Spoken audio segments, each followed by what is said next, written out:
Hello and welcome to my channel. I'm Tosan Alimi and this is Tosan's University. I want to welcome you if this is your first time, and to my evergreen subscribers, thanks for holding the fort while I've been away. I can say for free that life has been happening to me. You know, they say life is what happens when you're making plans. Like, life has taken over. It has been a struggle for me to keep a consistent schedule here on YouTube, and thanks to you guys that have been pulling me, looking for me, calling me on different angles. What's up? Where's Tosan's University? I am sure to come up with something that will work for both of us and, of course, life. All right. Today I'll be talking about emotional vocabulary, your emotional vocabulary, and why it matters. What is emotional vocabulary? Sounds like a mouthful, right? Yeah, but it's actually a simple concept. Really simple. And if you know anything about simple things, you know that the simple things are the ones that have the most impact in our lives. Like Paul Coelho puts it, the simple things makes the extraordinary, the most extraordinary. Vocabulary is a group of words used to describe something, a situation, or an industry, or something in particular. Here on Tosan's University, our world, our industry, our currency is emotions. So the vocabulary, the group of words that we're looking at, is how the words that are related and available for use in expressing our emotions. Some of the popular words you can use to express your emotions, you already know them. I'm happy, I'm sad, I'm angry, I'm frustrated, I'm disappointed. Words like that. Think about it. How many words do you use to express your emotions? Okay, let's look at the past week. You've had several emotions. You have felt sad, you felt upset, you felt angry, you felt frustrated, disappointed. Take a moment to write them down. You can pause this video to quickly just jot how many emotions you felt in the past week. If you're very good, you realize you've used up to 20 emotions. If you're like our average Joe, you probably used only 10. But the frequency with which you have used those emotions can make you think that your emotional vocabulary is vast. Whereas in the emotional vocabulary, we have over 3,000 words that can be used to describe your emotions. Now you're like, there's no exam on emotional vocabulary. Why do you need to increase your vocabulary? Or you're thinking, I need this space in my brain to come up with some money spinning idea or to just hammer. Emotional vocabulary is the last thing on my mind. Even the most basic question, how are you? These days, the answer is automatic. I'm fine or I'm good. Well, sometimes the fact that people just ask as part of a greeting doesn't help matters. But really, we've already responded before we even think about how we feel.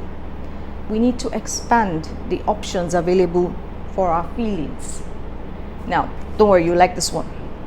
Somebody sends you credit alert. You were lying on your bed before and it hits, bam.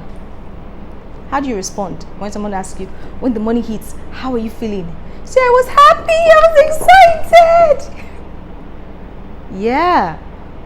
But if you just said, oh, I was happy, and you're expecting me to read the green on your, the wide grin you have, the dance steps you are giving, verbally, what will you say other than I was happy or I was excited? Because you can also be excited when you go on an amusement ride. So why should we increase or expand our emotional vocabulary? Of what use is it going to be? How impactful? Is it that important? We'll find out. The first reason why you need to expand your emotional vocabulary is because you need to be able to identify and clearly express your emotions. Emotions are meant to be expressed. That is why when we bottle them for a long time, especially without verbally or physically expressing them, we find out that we erupt, we explode.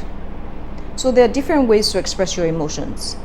Verbal is actually one of the most common ways. Using the words is actually one of the most common ways, because it's not every time that people are going to be able to read your body language, or they're going to be able to understand why you're physically acting out. Some people break bottles, break things when they're angry. Some people put the pillow over their face and scream. We're assuming that everybody understands that. For instance, going to the hospital to see a doctor, and the doctor can see that this person is shaking, can feel your temperature, this person is having a fever, but the doctor still asks you, what are you feeling? How are you feeling? Mention the symptoms so I can match them to something that may be in my vocabulary. Do you understand? So the doctor could have said, oh, he is hot, he is shaking, he has a flu. But when he hears all the other internal things you're feeling, the prescription will definitely be different. So expanding your vocabulary helps you to identify which emotion am I even feeling. Am I angry? Or no, I'm not angry, I'm irritated. Am I sad? Or I'm just upset? Identifying and expressing your emotion is very important to help you communicate clearly and reduce misunderstanding. At this point, I'd like to invite you to subscribe to my channel if you have not already done so. This is Tosan's University, and here we discuss things that will help you manage and understand your emotions. Emotional intelligence is a journey. Our goal on this channel is to go with you on that journey, give you tips, share with you things that can help make this journey lighter. I'm sure you'll find new things to learn, things to relearn, things to emphasize on, and just anything that will help you be a more emotionally intelligent individual. Number 2, your emotional vocabulary needs to be expanded, because you need to be able to accommodate the gray areas between your emotions. Just like with anything in the world, it's not just black and white. There is gray, there is blue, there is yellow, there are colors in between. And though we like things black and white, they aren't always going to be. Just the same way we cannot say I'm happy, and when you're not happy you're automatically sad. There's a long range of emotions between happy and sad, just as there's another long range of emotions between being unhappy and being sad or being depressed. I think that's better, from being unhappy to being depressed. There are so many other small, we call them subtleties, subtle emotions that you can find in between. Here we talk about the intensity of the emotion you are feeling. Fine, you say you are angry. The question is, how angry are you? Are you irritated? Are you pissed? Are you upset? Are you feeling resentful? Are you feeling frustrated? Are you feeling irked? Are you feeling miffed? Are you mad? Are you enraged? Now, being able to expand your vocabulary helps you know which one you are at the point in time. You are not always angry. Sometimes you're just irritated. Sometimes you're just slightly, mildly irritated. Sometimes you can tell that if this is not handled, I'm going to blow up. Sometimes some people, they provoke. You are feeling the fire. I'm so upset. I'm furious. Different emotions require different things. Someone that is sad will require something different from someone that is depressed.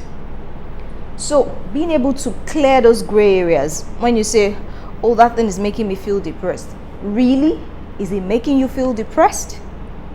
Or are you sad about it? Also, when you're happy, the same thing can apply. How happy are you? Are you just happy, or you are okay? Are you content? Are you grateful? Are you energized? Are you motivated? Are you inspired? Are you ecstatic? Oh my God, do you feel incredible? Do you feel phenomenal, amazing? Being able to expand your emotional vocabulary also expands the options, the levels, the intensity of how you feel. Now, why is this important? If you're still asking, my number 3 point is going to clear the air for you. The third reason why you need to expand your emotional vocabulary is because it shapes your actions. You may have wondered in the previous point that why is the intensity, why does the intensity of your emotions matter? Why do the subtleties, why do they matter? This point 3 is telling you that it shapes your emotions. There's a cycle between your thoughts, your feelings, and your actions. What you're thinking about affects how you're feeling affects how you behave. Feeling affects how you behave. Your feeling affects how you behave. That's what it means to shape your actions. Have you ever seen someone who says, "Oh, I'm so frustrated," and the person is so calm? "I'm frustrated. I'm frustrated." There's a different energy between somebody that is frustrated and somebody that is irritated. Yeah, you might see slight things there, similarities, but there's a difference. The energy levels are different. There's a difference between somebody that is happy and somebody that is ecstatic. There's a technique in emotional intelligence on how we can manage our emotions that says you should name and tame the emotion. Name and tame. If you cannot properly identify the emotion, you cannot tame what you're feeling. You have to be able to clearly say, "Oh, I'm feeling sad, not depressed," so that we can tackle sadness. We're not tackling depression. "I'm feeling unhappy," or "I'm feeling disappointed," or "I'm feeling ruffled," or "I'm feeling discombobulated." That's another one. Sometimes the seriousness of the words we use are also displayed in our actions. You say you are frustrated. You cannot be gentle and be frustrated. You say you are happy. You say you are ecstatic and you're just saying, "I'm okay. I'm okay." There are two different energy levels in those emotions, and we have to be able to see it. It has to be able to shape how we express ourselves. I can't be dancing, and I'm okay. No, I'm not okay. I'm excited. I'm ecstatic. I'm enthused. We need to be able to expand our vocabulary so that we can shape our actions. Imagine using this intentionally. You're feeling just okay, and you decide to tell yourself that, "I'm feeling energized. I'm feeling motivated. I'm feeling incredible." Now, like I said before, you either lift your energy to match the words used to describe your emotions, or you change the words to match the energy levels you're displaying. I mean, I'll probably have to do a video on that to get you to get the juice out of that one technique. But in the meantime, I hope you can understand why you need to expand your emotional vocabulary and why it really, really matters. Now, before I go, I have one very important question for you. How are you? I'm looking forward to hearing your answers in the comment section, and if you have not already subscribed to my channel, please do so. Let me know what you think about this channel. Let me know what you think about this video. Which of the points stood out for you? Which ones have you already been using unknowingly? Do share, because people learn from the comment section as well. Thank you for watching. I remain your host, Tosan Alimi. See you next time.